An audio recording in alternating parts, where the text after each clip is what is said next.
Gracias, buenas noches, ¿cómo están? Martes, completamente en vivo aquí a las 21 horas por TN23. Estamos empezando una emisión más de A la Medida, el análisis de la noticia. Hoy con temas altamente impactantes, Sandy, ¿verdad? Porque hablaremos si son justas o no esas medidas que están pidiendo los importadores de carros, entre otras. Muy buenas noches, Julio. Gracias. Qué gusto siempre compartir contigo. Y bueno, vamos a tener variedad de temas, desde los judiciales, también algunas medidas, de hecho, que se han tomado por parte de importadores de vehículos, que es otro de los temas que nos tiene pues muy pendientes, Julio. Tienes toda la razón, Sandy, así que, bueno, ya lo tiene, ahí está la fórmula precisamente para que sea una noche interesante durante la siguiente hora, solo acá en A la Medida. Bueno, es momento de conocer los titulares. Bienvenidos. Gracias. Importadores de vehículos realizaron bloqueos y una caravana forzando el cierre de varias aduanas. Consideraremos si son justas sus denuncias.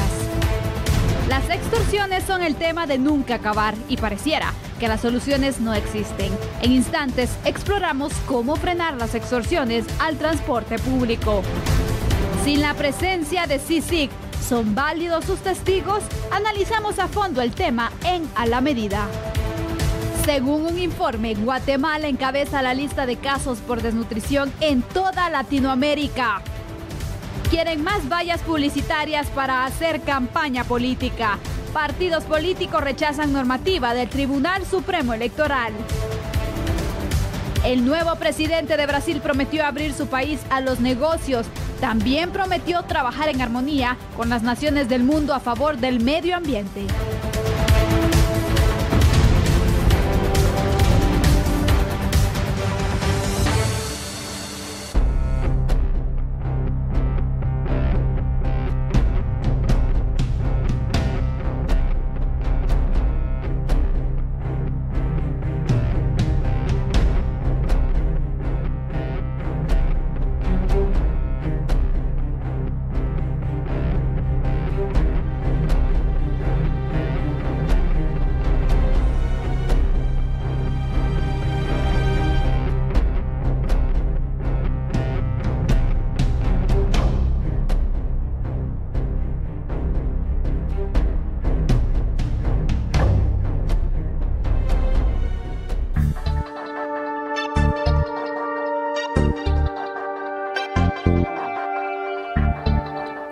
Las interrogantes que estaremos analizando, pero por cierto, las medidas de hecho que fueron tomadas en carreteras y aduanas por parte de gestores e importadores de vehículos usados han pasado la factura a la economía nacional. Esto han indicado los empresarios y también el Banco de Guatemala.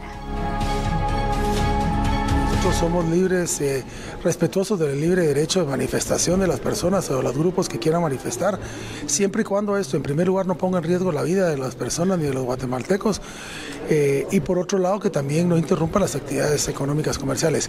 Si ellos tienen algún tipo de reclamo o algún tipo de manifestación que quieran hacer, que lo hagan por la vía normal, que traten de encontrar los caminos para establecer un diálogo, pero definitivamente un cierre de aduanas, un impedimento en el tránsito de los transportes que llevan mercadería de un lado para otro, eso solo afecta a la economía y genera más pobreza al país. Quien sale perdiendo es el país. Creo que cada acción como esta lo que hace es despertar en el inversionista y en la actividad empresarial en general un ambiente de ingobernabilidad, que cada quien puede reivindicar de estas formas sus intereses. Al respecto, autoridades del Banco de Guatemala indican que las acciones que frenan el comercio trae consigo un impacto económico.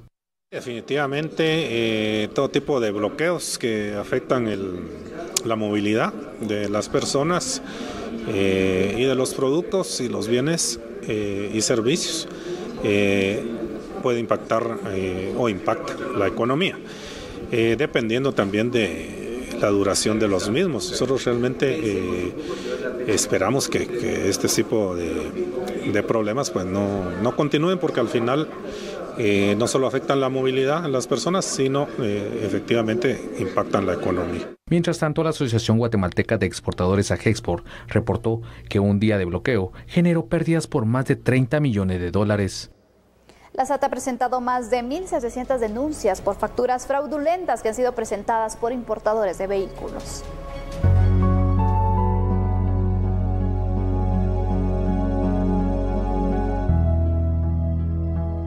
Un total de 1.777 denuncias ha presentado la Superintendencia de Administración Tributaria SAT ante el Ministerio Público por facturas que han sido modificadas por importadores de vehículos que no quieren apegarse al valor de impuesto de circulación y de primera matrícula que utiliza la SAT.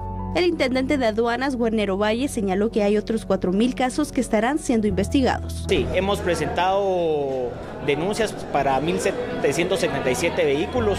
Actualmente estamos en una fase de análisis por más de 4.000 vehículos que hemos detectado que nos han subvaluado, ya que hemos recibido la información y las facturas de cuánto ha costado el precio real y cuánto nos han declarado acá. Es un tema que ya las autoridades competentes tendrán que investigar al respecto. Aproximadamente son 17.4 millones que oscila la defraudación, porque tiene un impacto tanto en el IPRIMA como en los impuestos de circulación que se dan año con año. A principios de la semana, la gremial de importadores bloqueó varias aduanas y carreteras del país para demostrar su inconformidad al valor del impuesto que solicita la SAT por medio de la tabla de estimación. Por otro lado, se nos pidió que trabajáramos una propuesta legal precisamente para hacer recomendaciones por fortalecer este tema.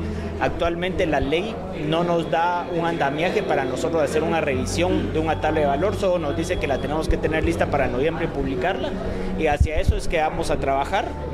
Como Intendencia de Aduanas mencioné que hemos detectado muchas anomalías en la importación de vehículos, que esperamos que esta propuesta tenga una integralidad y que aprovechemos a abordar eso, ya que nos están defraudando, ya que nos están falsificando una serie de documentos, nos están subvaluando, y eso creo yo que es en su justa dimensión donde tenemos que ver este tipo de temas.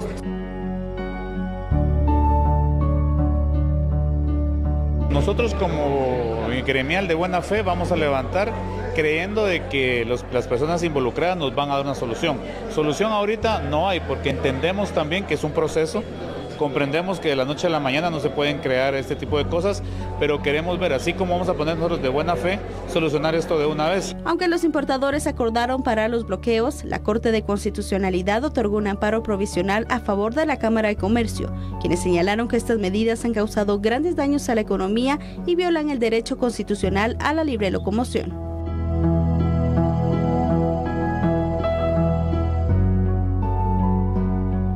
Bueno, ahí lo tiene usted, entonces un caldo de cultivo nuevamente, Sandy, para otro problema y otro conflicto de carácter social, pero también de carácter, en este caso, de recaudación fiscal. Si me permites, compartiré una información para que empecemos a ver qué es lo que piensan los importadores de vehículos. Ellos afirman que están rechazando, en primer lugar, los altos costos que representan las importaciones de vehículos. Han solicitado que no haya un incremento en la tabla de valores de impuestos de importación de vehículos que maneja al día de hoy la SAT. También están rechazando tajantemente a todos los incrementos en los servicios de las gestiones que se realizan en los recintos aduanales terrestres para la espera tanto del embarque, las mercancías. Exigen también una rebaja en el costo del parqueo, son 200 quetzales diarios por parqueo, y así como agilizar los procesos en las aduanas y en los trámites en general. Demandan también la entrega de placas de metal y no como se hace actualmente, que la primera placa es una placa de cartón. Además, de alguna manera pretenden que se agilice la resolución de problemas administrativos para evitar todo tipo de retrasos. ¿Sabes, Andy? Ellos argumentan que si en X aduana hay un problema, digamos, con las personas que están importando cualquier cosa, si no sean vehículos, atrasa todo el proceso, y entonces de pronto son 2-3 días que ellos tienen que incrementarlo en el costo del parqueo, en estar ahí presentes, alojamientos y otras cosas, y ahí empezó el problema. Pero el problema real litoral es el tema de la tabla impositiva de impuestos, que pues literalmente no están de acuerdo con ella. Sí, definitivamente son varias las exigencias que ellos están realizando, y vamos a iniciar el análisis. ¿Tienen o no tienen razón, Julio? Porque ellos incluso justifican y dicen el negocio de la venta de vehículos usados ya no es rentable porque han aumentado los impuestos, han aumentado también los gastos por estos tipos de atrasos, y por lo tanto dicen ellos, la ganancia ¿dónde está? Es mínima ahora, cuando antes representaba entonces también algún tipo de aumento a sus ingresos. ¿Crees Correcto. tú que es justo todo lo que está pasando en cuanto a las medidas de hecho que han tomado de paralizar prácticamente ciertas aduanas, paralizar también puntos de como la Interamericana, por ejemplo, a la altura de Chimaltenango? Sandy, ¿Eso justifica? No, Sandy. digamos, si bien es cierto, tienen algún poco de razón dentro de algunas de sus demandas, esto no justifica la paralización de otras personas que absolutamente en nada tienen que ver con este problema que es tan particular de ellos. Entonces, aquí se causa precisamente tanto en las aduanas como en las carreteras del país, precisamente en esta ruta interamericana, un bloqueo que afecta en los horarios de las personas para que puedan ir a trabajar, pero que afecta grandemente la economía nacional. Al hablar de 30 millones que pueden valuarse dependiendo, aquí son 2 jornadas, ya no en quetzales, sino que en dólares, es demasiado dinero, Sandy, y esto es un verdadero daño a la economía tan débil de nuestro país, sobre todo contando con que el crecimiento económico, pues hay que fortalecerlo porque sigue siendo muy bajo. Entonces, ¿por qué tienen que pagar justos por pecadores en un conflicto donde son los importadores con la SAT exclusivamente? Que vayan y reclamen delante de la SAT, que se planten en el edificio de esa institución. Yo creo que eso sería lo mejor. Y es que le hemos hablado ya, Julio, cómo nosotros entre los mismos guatemaltecos nos estamos afectando, porque al final ellos nos afectan a nosotros en el tema del comercio, la economía, la libre locomoción, y al final entonces lo que tú decías, buscar otro tipo de vías para que también las autoridades pues puedan hacer caso. Pero normalmente lo que hacen es, bueno, vamos a bloquear para que nos escuchen, para hacer la bulla, para que nos presten atención, y al final nos damos cuenta que no para en nada, porque siguen las manifestaciones. Ayer inició, hoy continuó, no sabemos cuántos días más se van a realizar, y al final no ha cambiado nada, entonces no ha funcionado. Eso es muy cierto, Sandy, porque al final de cuentas quienes salen afectados, quienes se molestan y a quienes les hacen sentir esa molestia es a personas, a guatemaltecos que no tienen nada que ver en este tema. Entonces, ¿tienen en parte razón? Sí, en parte sí la tienen, pero también tiene parte de razón la SAT cuando están subvaluando algunos vehículos y no se percibe, pues obviamente, la recaudación fiscal real correspondiente. ¿Me ayudas con la siguiente información, por favor, supuesto, Sandy? Gracias. Y mira, porque por parte de las demandas, por ejemplo, de los importadores, parecen justas, como lo hemos mencionado. Así es. Y tal como lo han aseverado también la Superintendencia de Administración Tributaria, parte de estas pueden ser consideradas porque tienen congruencia. El superintendente también dio a conocer que lo que sí no es negociable es el tema de la tasa fija o de la tabla fija del valor de los impuestos por la primera matrícula. Y esa es la parte que obviamente más problemas está causando en este instante. Tampoco pues se puede variar lo que se denomina como el ISCB, o es un impuesto primario, ¿verdad? La primera prima de importación de vehículos. Así tampoco dice que también aquellos impuestos específicos a circulación terrestre y a la importación, sobre todo en aquellas 240 líneas de vehículos de todas las marcas que son catalogadas como vehículos de lujo, pues ya no se puede variar. Y no lo pueden hacer no porque no lo quieran hacer, sino porque ya es ley en Guatemala. Hay una tabla que salió a través de un decreto legislativo y que fue publicada en el Diario Oficial. Esto tendría que reformarse en todo caso en el Congreso. Pero algo bueno que yo vi también de esta jornada es que ya se está entablando un diálogo, y ese diálogo, Sandy, finalmente podrá eventualmente llevarnos a solventar esta situación. Solo para que tenga usted una idea, aquellos vehículos que realmente ya no pagan tantos impuestos son los que son del 2008 para abajo. Pero bueno, es que importar vehículos del 2008 para abajo tampoco ya no es que sea tan común. Entonces, todos los demás vehículos, el incremento ha sido bastante alto, Sandy. Definitivamente, pero mira, al final entonces, ¿qué solución le podemos buscar a esta situación? Porque si no vamos a continuar con este tipo de manifestaciones, se reportaba por parte del sector empresarial también que, por ejemplo, varios tráiler que transportaban productos perecederos se quedaron ayer, por ejemplo, parados. Se retrasaron las entregas, sabemos que un atraso en las entregas, eso requiere en ocasiones que el cliente te diga, bueno, ya no lo quiero porque no llegaron a tiempo. Entonces pierdes todo. Nos afecta como país, porque quizá muchos productos iban a entrar como estos perecederos, pero tal vez muchos iban a salir hacia otros destinos y efectivamente dicen, no, ya con ustedes guatemaltecos no quiero negociar porque no son cumplidos en la entrega de los mismos. Hay muchas cuestiones, ya para concluir, Sandy, este tema que nos están afectando, pero esperemos que tanto esta gremial de importadores de vehículos como las autoridades de la SAT, a través de una mesa de diálogo, diálogo y a través del consenso y la negociación logren llegar a algo justo, es decir, que puedan para ellos represente un negocio para los importadores, pero que también represente una buena recaudación para nuestro país, porque eso se debe traducir en salud, educación, carreteras y un montón de cosas más. ¿Te parece si finalizamos el tema allí? Así es, lo finalizamos, pero nos mantenemos al tanto de lo que pueda suceder y ojalá se logren los consensos. Con esto nos vamos a una pausa, ¿te parece? Claro que sí, Sandy, somos a la medida.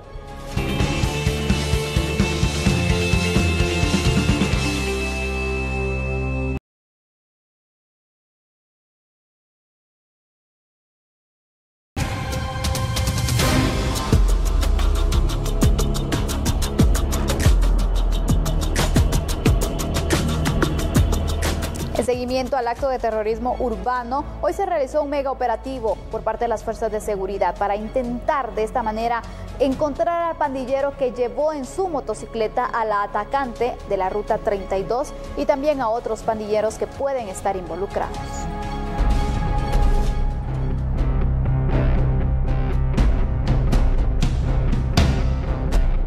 En seguimiento a las investigaciones en contra del pandillero alias El Payaso, que escapó en una motocicleta de la escena, donde Mirna Elizabeth Juárez, de 19 años, lanzó un artefacto explosivo a un bus de la ruta 32 de la colonia Quinta Samayoa.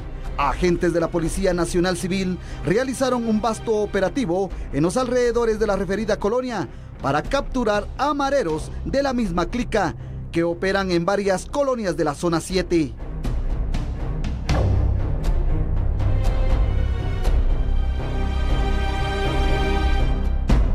Atendiendo a las instrucciones del señor ministro, el señor director general de la Policía Nacional Civil, pues instalamos un operativo para darle seguimiento al atentado del día de ayer, para dar con los responsables.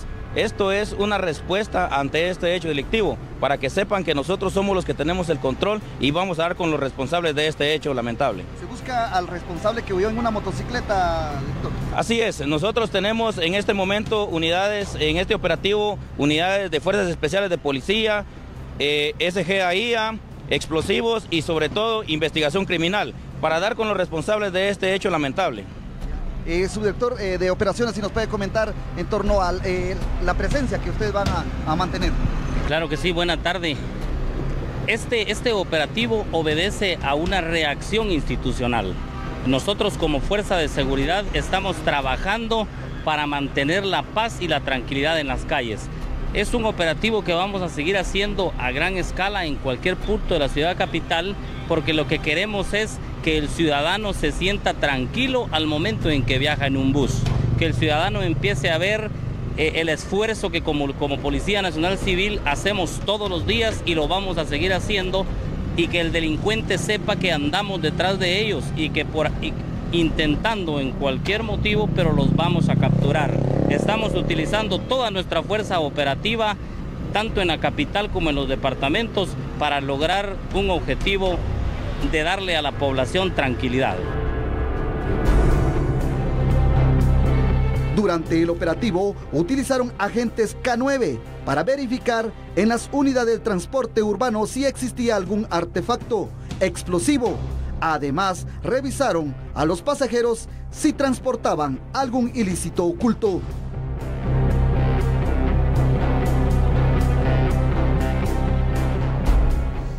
Si vale la expresión, ay Dios mío, cómo frenar las extorsiones en este país. Pareciera una situación utópica o una misión literalmente imposible. ¿Pero qué se necesita en la parte fáctica, Sandy? Veámoslo, ¿te parece? Me parece, ese análisis es interesante porque de verdad queremos soluciones a este problema que tanto se ha agravado. Muy bien dicho, soluciones prácticas que se pueden poner precisamente a funcionar. Se necesita de manera urgente que a través de la voluntad política manifiesta los sistemas de inteligencia de Estado y el sistema de seguridad también de Estado trabajen más en la parte preventiva, es decir, que coordinen acciones eficaces que permitan adelantarse a la comisión de este tipo de hechos delictivos que están directamente relacionados con el fenómeno de la extorsión. Otra medida que se puede implementar de manera inmediata es el poder realizar constantes operativos de seguridad en todas las rutas, pero por supuesto, esto como parece una labor titánica, particularmente en aquellas que ya han sido identificadas como las rutas más peligrosas. Por ejemplo, ponemos la 203, la 204, la 40R, bueno, ahora la ruta 32, ¿verdad, Sandy? También de alguna manera se tiene que trabajar en algo que es lo que genera el fenómeno de la extorsión. Primero, ese sistema obsoleto en el cual todavía se recibe un subsidio por malos buses, pero además donde se paga en efectivo y el dinero es el objeto precisamente del delito. Esto hay que quitarlo. Sin dinero, sin subsidio, ya no hay incentivo. Y hacer entonces un medio de transporte mucho más funcional y eficaz, como es, por ejemplo, el Transmetro, ¿verdad? Exacto. O el sistema prepago. O el sistema prepago en este caso. Además, trabajar en otras cosas preventivas. Las paradas de seguridad, por ejemplo, que hayan botones de pánicos, que además exista también toda una serie de coordinación a través de cámaras de seguridad y una situación en la cual preventivamente agentes de la Policía Nacional Civil, Seguridad Privada, Inteligencia de Estado puedan prevenir, que el ciudadano se sienta realmente seguro y que el delincuente se sienta realmente acorralado, que la acción sea rápida, pronta, efectiva, eficaz, pero por sobre todo que sea una situación en la cual prevenimos y no ya después lamentamos y reactivamos algo que ya no sirve porque los muertos ahí están. Definitivamente. Mira, quienes utilizan el transporte público tienen esa necesidad de poder trasladarse, carecen de un medio de transporte porque ahora yo creo que incluso las personas pues hacen todo tipo de esfuerzos, hacemos todos esfuerzos para poder tener un vehículo y evitar usar el transporte público. Una moto por lo menos. Exactamente, ¿verdad? Y por eso hemos visto el aumento en el número de motocicletas que existen en el país, porque la gente de verdad ya no quiere subirse a las unidades del transporte público, pero la necesidad los motiva, porque o te cobran más de pasaje, o vas atentando contra tu vida porque al final las unidades van sobrecargadas, van... Bravo, bien dicho. Muy imprudentes. Bien dicho. O bien los asaltos, o por el tema de la extorsión, los ataques, al final estás jugando o estás subiéndote a una ruleta rusa. ¿Y literal, quiénes son los que están pagando todas las consecuencias? El usuario. El usuario, el pasajero. Porque imagínate tú,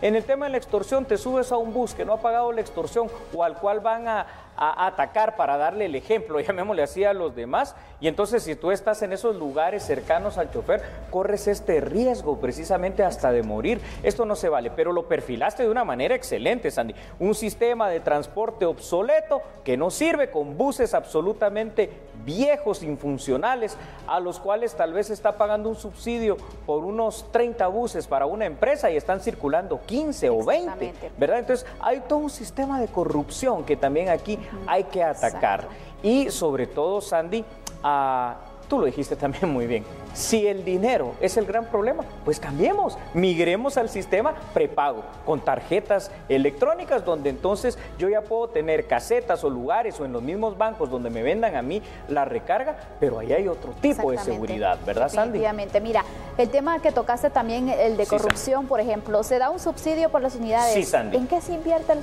subsidio? No se porque mira. Las unidades están totalmente echadas a perder, digamos así.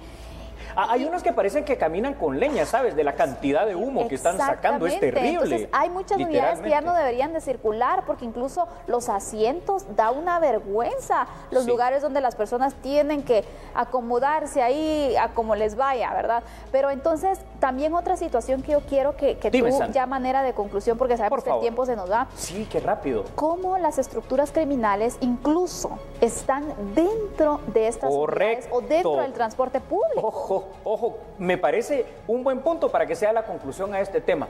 No es solo lo que está pasando afuera, sino que también hay gente de las mismas maras y pandillas que se dedican a la extorsión, que están como brochas, como choferes, ahí, adentro de las empresas. Rápidamente, antes de concluir, Sandy, unos datos muy importantes. De mucho serviría entonces controlar también a los líderes de las distintas clicas que están privados de libertad en las cárceles guatemaltecas, porque de todos he sabido que dentro de las cárceles lo que se hace, fuera que sea una universidad del crimen, es precisamente delinquir, ordenando y dando precisamente toda la parte logística para que allá afuera se extorsione, se mate y se hagan un montón de hechos delictivos terribles. Si sumamos todo esto y empezamos a ser preventivos, precisamente entonces vamos a, como te decía, controlando a los líderes de las maras y pandillas que están ahí privados de libertad en las cárceles, vamos a poder cambiar este sistema.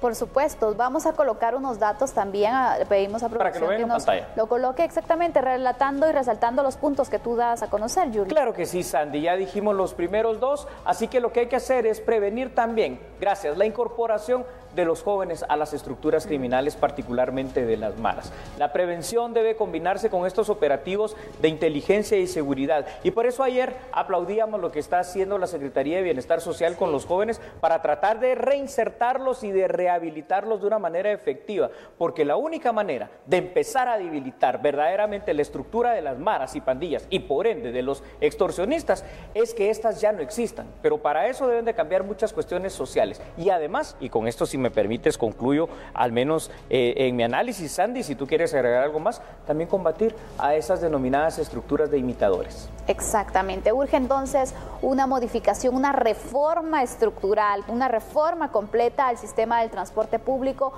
porque es una necesidad y es algo, una deuda pendiente también con todos los usuarios, Julio. Me gusta y nos quedamos con eso, reforma total a la estructuración del transporte público. Muy bien dicho. Bueno, concluimos con este análisis. La verdad necesitaríamos mucho tiempo para poder Sandy, continuar con el análisis del tema, pero tenemos que hacer una pausa, ya volvemos. Somos a la medida.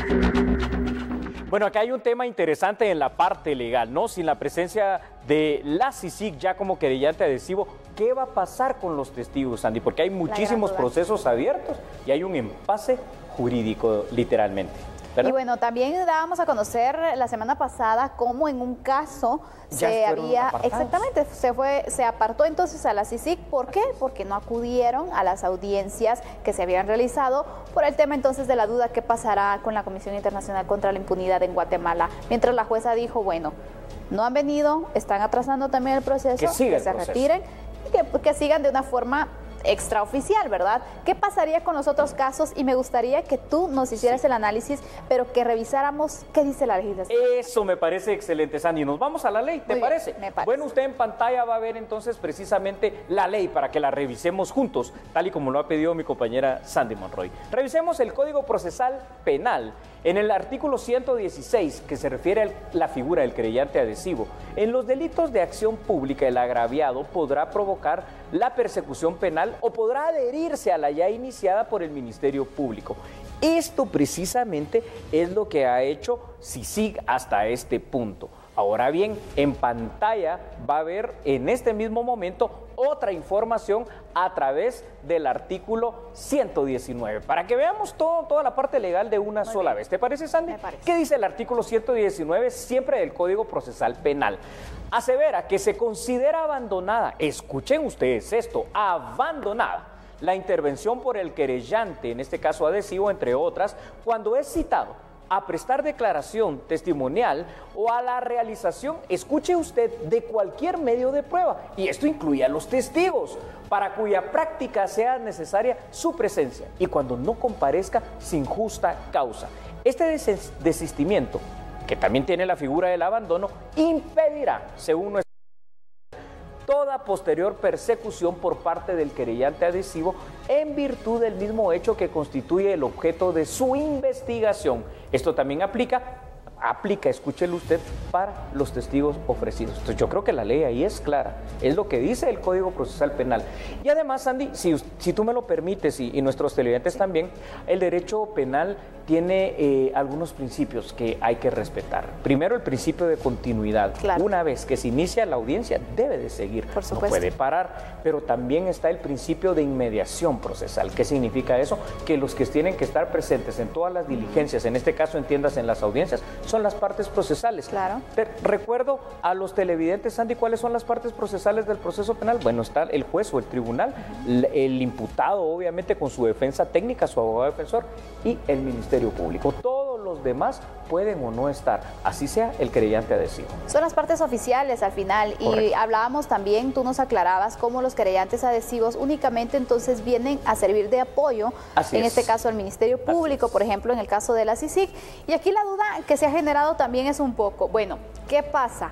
Con un caso que ya lo hemos conocido, pues se da a conocer por parte de la decisión de un tribunal que dice, dejemos afuera al querellante adhesivo, en este caso CICIG. En los otros casos todavía no se ha tomado la decisión, pero entonces está la duda, ¿qué pasará? Porque los abogados tampoco han acudido a esas audiencias, es decir, que se han desatendido de los casos. Es correcto, y esto es dramático, porque entonces aquí se está parando precisamente el desarrollo de una audiencia, y eso, a mi entender, en particular entender con lo que acabamos de leer de nuestro Código Procesal Penal, no es lo que compete. Entonces yo creo que los jueces van a tener que unificar un criterio, porque no pueden decir unos, bueno, aparto, digamos, a CICIG si no está en este momento y que el debate continúe, y otros decir no. En todo caso, paramos el debate, u otros también, porque hay una tercera opción y ha estado pasando, tú lo has visto, Sandy, que dicen, seguimos el debate, pero si en cualquier momento aparece CICIG como querellante, que se vuelva a incorporar. Yo creo que lo que hay que hacer es obedecer y respetar lo que dice nuestra norma procesal penal.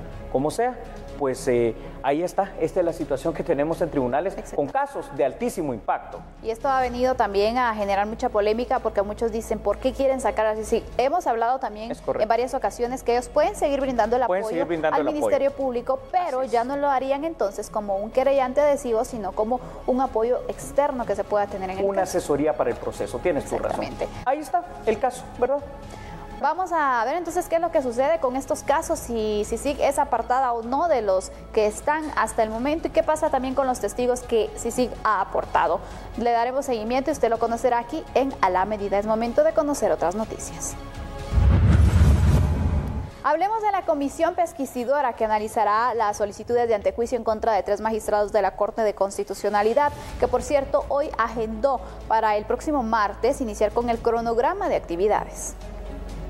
Parte de la comisión pesquisidora, que integrará José Alberto Hernández, Boris España, Raúl Romero, Leocadio Huracán y El Sacú, se refirieron a las primeras acciones que tomarán como comisión, en base a lo que establece la ley en materia de antejuicio.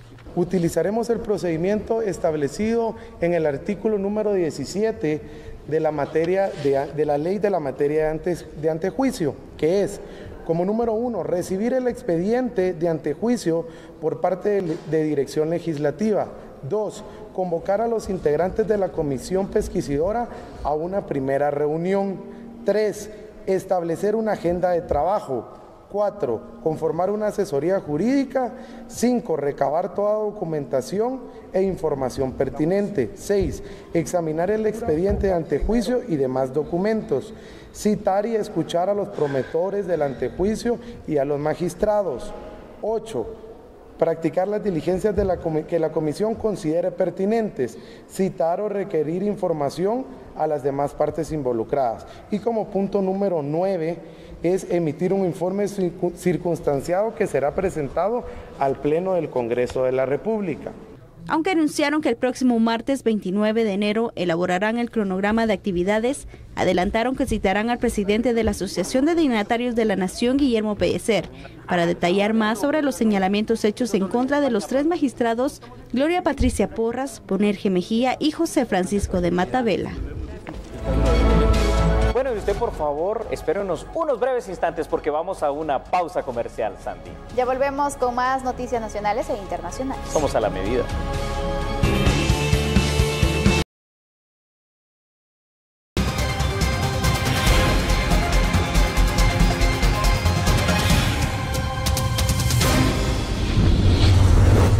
Gracias por continuar con nosotros. Los partidos políticos rechazan la normativa del Tribunal Supremo Electoral y piden más vallas publicitarias para promover su imagen. La ley electoral y de partidos políticos indica que la utilización de vallas publicitarias será de forma equitativa, dependiendo la cantidad de espacio publicitario que esté disponible. Por ello, en la actualidad, cada partido tiene autorizado utilizar 12 vallas en todo el territorio nacional. Ante esto, las agrupaciones políticas han presentado un memorial al Tribunal Supremo Electoral para expresar su rechazo a esta normativa y así solicitar la utilización de más espacio publicitario. Sin embargo, los magistrados aún no conocen la documentación presentada. Se presentó uno la semana pasada con fecha 17 de enero.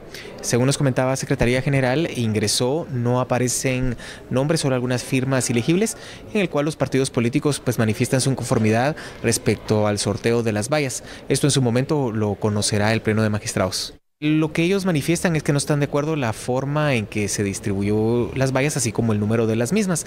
Pero reitero, esto es lo que manifestaron en su memorial y que conocerá en su momento el Pleno. Para la directora de la Unidad de Medios de Comunicación del Tribunal Supremo Electoral, la negociación para buscar más espacio publicitario es imposible, debido a que el plazo que la ley estipula para la distribución de estos espacios se venció en diciembre del año pasado. Es extemporáneo, el plazo para la entrega de disponibilidad venció en diciembre y es un plazo que está establecido en la ley.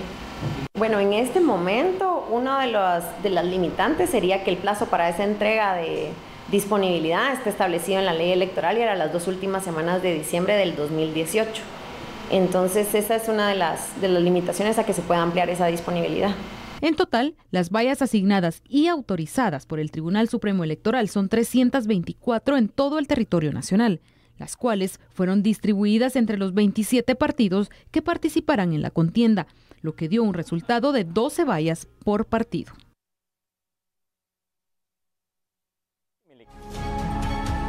Y en otro orden informativo, connacionales en el extranjero plantearon dudas a magistrados del Tribunal Supremo Electoral por las posibles dificultades que tendrán para obtener documentos de identificación para el proceso de empadronamiento. Veamos la información aquí en A la Medida.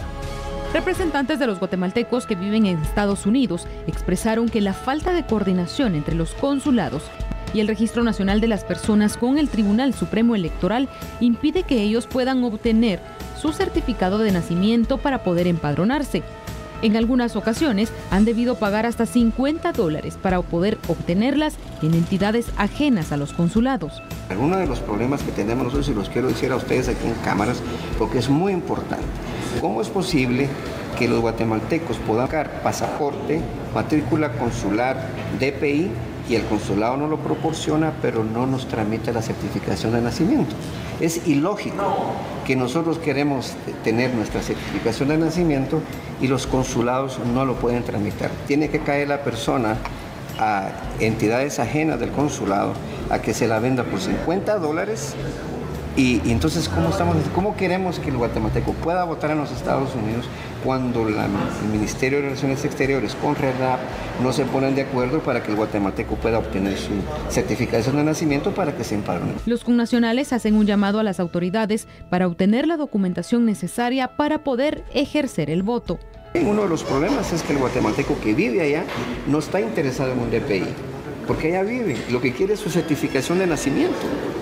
Y si eso no nos lo pueden proveer allá, pues ¿cómo vamos a poder elegir nosotros? Es una gran oportunidad poder elegir ahora presidente en Guatemala y creo que la puerta está abierta. Asimismo, indican que la información divulgada en los Estados Unidos para conocer los procesos de empadronamiento no ha sido suficiente.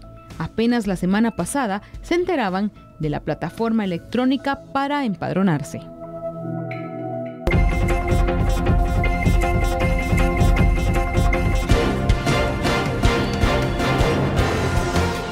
Noticias internacionales. Jair Bolsonaro, el nuevo presidente de Brasil, prometió abrir su país a los negocios. También prometió trabajar en armonía con los países del mundo que estén a favor del medio ambiente. El presidente de Brasil, Jair Bolsonaro, afirmó en el Foro Económico Mundial que estaba abriendo a Brasil a los negocios. Afirmó que combatirá la corrupción, invertirá en seguridad y reducirá impuestos para impulsar la producción y generar empleo. Bolsonaro se comprometió a generar un cambio económico. Dijo que esperaba que para el final de su mandato, Brasil se posicionara en el ranking de los 50 mejores países para hacer negocios. Bolsonaro también prometió trabajar en armonía con el mundo para reducir las emisiones de carbón. Su promesa busca responder a las inquietudes internacionales de que su país, principal guardián del Amazonas, daría prioridad a los intereses económicos sobre los ambientales. Durante la jornada en el Foro Económico Mundial, el medio ambiente ambiente fue el tema principal de las conversaciones. El presidente de la ultraderecha de Brasil empleó un tono conciliador, una faceta muy distante a la que presentó durante su campaña presidencial, cuando amenazó con retirar a Brasil del Acuerdo de París, que busca luchar contra el cambio climático. Bolsonaro, con términos cuidadosamente escogidos, prometió trabajar con otros países para reducir sus emisiones de carbón y a la vez facilitar los negocios. Científicos afirman que el país sudamericano no podría cumplir sus metas sobre el medio ambiente si el nuevo gobierno deroga las normas ambientales y abre más territorio del Amazonas a la minería y los cultivos. Vamos investir pesado na segurança para que vocês nos visitem con sus familias. Sandy, un honor como todas las noches haber compartido contigo esta emisión en vivo de A la Medida, y gracias a usted también. Gracias, Julio. Que tengan una excelente noche. Los esperamos mañana en punto a las 9 de la noche.